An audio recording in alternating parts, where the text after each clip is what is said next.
Hello friends, welcome to my channel. দেশ এবং দেশের বাইরে থেকে যারা আজকে আমার ভিডিওটি কন্টিনিউ করেছেন প্রত্যেককে gardener TRIPS with Kamal YouTube চ্যানেলে স্বাগতম। তো ফ্রেন্ডস, আজকে আমি আলোচনা করব বর্ষাকালের পরে অর্থাৎ সেপ্টেম্বর মাসে কাটিমন গাছের কী ধরনের পরিচর্যা করবেন। এই বর্ষাকালের মধ্যে আপনার কাটিমন গাছে কী ধরনের সার প্রয়োগ করতে হবে, এই সময় কাটিমন গাছে কী ধরনের রোগ পোকার আক্রমণ ঘটে, পাশাপাশি এই সময় ছাদ বাগানে কাটিমন গাছে কী ধরনের সার প্রয়োগ করতে হবে, সব কিছু নিয়ে থাকছে আজকের ভিডিওটি। মনোযোগ সহকারে ধৈর্য নিয়ে দেখতে থাকুন, অবশ্যই আপনি উপকৃত হবেন। পাশাপাশি 12 মাসি আম কাটিমন এই গাছের সম্পূর্ণ পরিচর্যা সম্পর্কিত সম্পূর্ণ তথ্য আজকের আপনি এক ভিডিও থেকে জানতে পারবেন। একটি 12 মাসি আম কাটিমন, যেটি কিন্তু মিষ্টতার দিক থেকে সেরা একটি জাত, সবার আগে এগিয়ে আছে কিন্তু এই কাটিমন। এই কাটিমন গাছের সামান্য পরিমাণ পরিচর্যাতেই কিন্তু গাছ তরতর করে বেড়ে ওঠে এবং সারা বছর কিন্তু গাছে প্রচুর পরিমাণ ফলন আসতে পারে। একটি 12 মাসি যেহেতু আম গাছ সারা বছর ফলন আসতে পারে, তাই কিন্তু কম বেশি সারা বছরের পরিচর্যা করতে হয়। পাশাপাশি এই সময় গাছে নানা ধরনের সমস্যা দেখা যায়, যেমন পাতা ফ্যাকাশে হয়ে যাওয়া। আপনারা দেখতে পাচ্ছেন এখানে পাতা কিন্তু একটু ফ্যাকাশে লাগছে, কিন্তু এর খুব যে সিমটম খারাপ আছে এটা কিন্তু নয়। পাতা কিন্তু ফ্যাকাশে হয়ে যাওয়া, কারণ ডিপ গ্রিন এবং একটু ফ্যাকাশে গ্রিনের একটু পার্থক্য তো আমরা সবাই বুঝি। তো এই ধরনের সমস্যা হলে কী ধরনের খাবার দিতে হবে।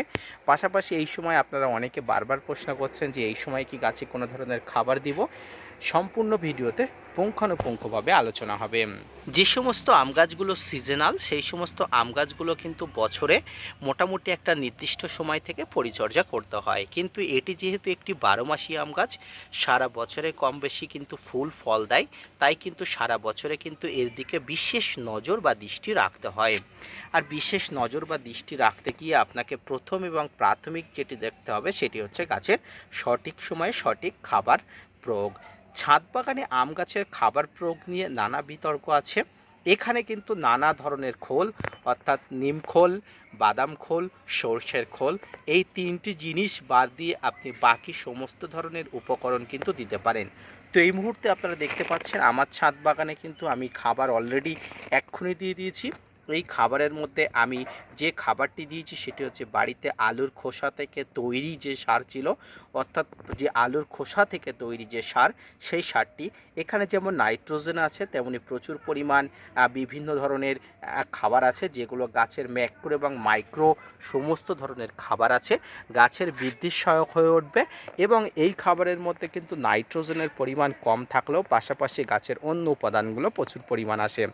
আপনারা এই সময় হাড় গুঁড়ো, শিংকুচি, এই সময় এসওপি, যে মিশ্র খাবার আছে আপনারা দিতে পারেন। তবে এক্ষেত্রে একটা কথা আমি আপনাদের জানিয়ে রাখি, যে সমস্ত ছাদ বাগানি এক্সপিরিয়েন্স, আপনারা যদি এই ছাদ বাগানের আম গাছে যদি আপনারা শিংকুচি, হাড় গুঁড়ো, নিম খোল, সর্ষের খোল, বাদাম খোল দিতে চান, অবশ্যই দিতে পারেন। এক্ষেত্রে আমি আপনাদের কোনো বিধিনিষেধ দেবো না।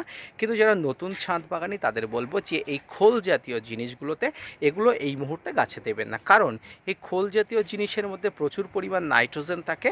মাটিতে নাইট্রোজেন টক্সিসিটি হয়ে গেলে গাছের পাতা পোড়াজনিত নানা সমস্যা হয়, নানা সমস্যা দেখা দিতে পারে। তাই কিন্তু এই 3 খোল বাদ দিয়ে আপনি যাবতীয় খাবার ছাদ বাগানের গাছে দিতে পারেন।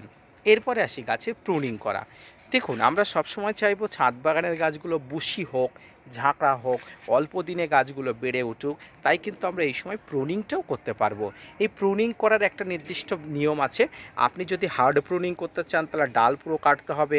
আপনি যদি সফট প্রুনিং করতে চান, এই মাথার উপর থেকে এগুলোকে নখ দিয়ে খুশিয়ে দিলে কিন্তু নতুন ডালপালা বার হবে। তো যদিও আমার গাছটি এখনও প্রুনিং করার মতো একটা জায়গায় আসেনি, তাই আমি চাইছি আর কয়েকদিন পরে কিন্তু গাছগুলোকে প্রুনিং করব। আপনারা যদি অবশ্যই আপনাদের গাছগুলো বড় হয় অবশ্যই করতে পারবেন।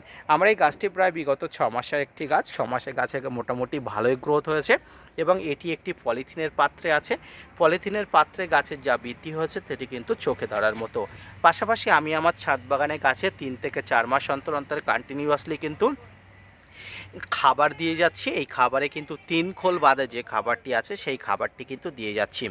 পাশাপাশি এই সময় গাছের পাতায় নানা ধরনের সমস্যা হয়, যেটা আমি প্রথমেই বলেছি, একটু ফ্যাকাশে টাইপের হয়ে যায়।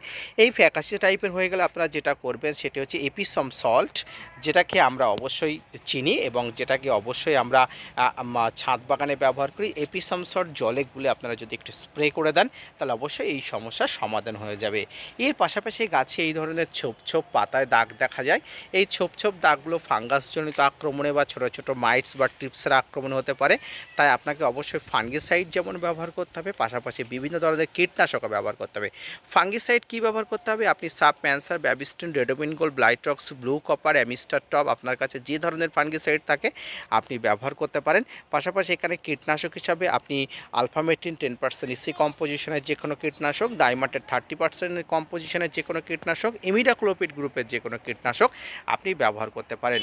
আপনি 7 থেকে 10 দিন অন্তর অন্তর যে কোনো কাটিমন গাছ থেকে শুরু করে যে কোনো ধরনের আম গাছে কিন্তু কীটনাশক এবং ফাঙ্গিসাইড কিন্তু একসঙ্গে প্রয়োগ করতে পারেন। সামগ্রিকভাবে খাবার দেওয়া থেকে শুরু করে কীটনাশক, ফাঙ্গিসাইডের প্রয়োগবিধি সব কিছু যদি আপনি পুঙ্খানুপুঙ্খ করতে পারেন, ছাদ বাগানে কাটিমন থেকে শুরু করে 12 মাসি বা সিজনাল সমস্ত আম গাছগুলো কিন্তু দ্রুত বৃদ্ধি হবে, ভালো থাকবে, সুস্থ থাকবে, গাছগুলো বুশি হবে, ব্রাঞ্চেস বাড়িয়ে কিন্তু আগামী দিনের জন্য কিন্তু গাছ প্রচুর ফুল এবং ফল দেবে। তো আজকের ভিডিওর আলোচনার বিষয়বস্তু মূলত কাটিমন আম গাছ এবং কাটিমন আম গাছের বর্ষাকালীনের পরে যে প্রচুর পরিমাণ ফুল এবং ফল দেওয়ার গাছের জন্য, গাছকে উপযুক্ত করে তোলার জন্য আপনারা যে বারবার বলছিলেন যে খাবার দেবো, দেখুন বর্ষা অলরেডি থেমে গেছে। এই সময় প্রচণ্ড রৌদ্র আপনারা অবশ্যই দেখে বুঝতে পারছেন। তো এই সময়টাই ঠিক আপনারা খাবারটা দিয়ে দিতে পারেন। যারা দিতে চাইছিলেন, বারবার প্রশ্ন করছিলেন, অবশ্যই আপনারা খাবারটা এই মুহূর্তে দিয়ে যেতে পারেন। শুধুমাত্র আম গাছ নয়, ছাদ বাগানের সমস্ত গাছে বর্ষাকালে খাবার না দেওয়াই ভালো। বর্ষাটা কমে গেলে যেদিন প্রচুর রৌদ্র উঠবে সেই সময় খাবারটা দেওয়া উচিত। তো সামগ্রিকভাবে এইভাবে আম গাছ থেকে শুরু করে সমস্ত গাছের পরিচর্যা করতে হয়। এইভাবে পরিচর্যা করুন, ছাদ বাগানে আম গাছ থেকে প্রচুর পরিমাণ ফলন নিন। ভিডিওটি মনোযোগ সহকারে ধৈর্য নিয়ে দেখার জন্য অসংখ্য ধন্যবাদ।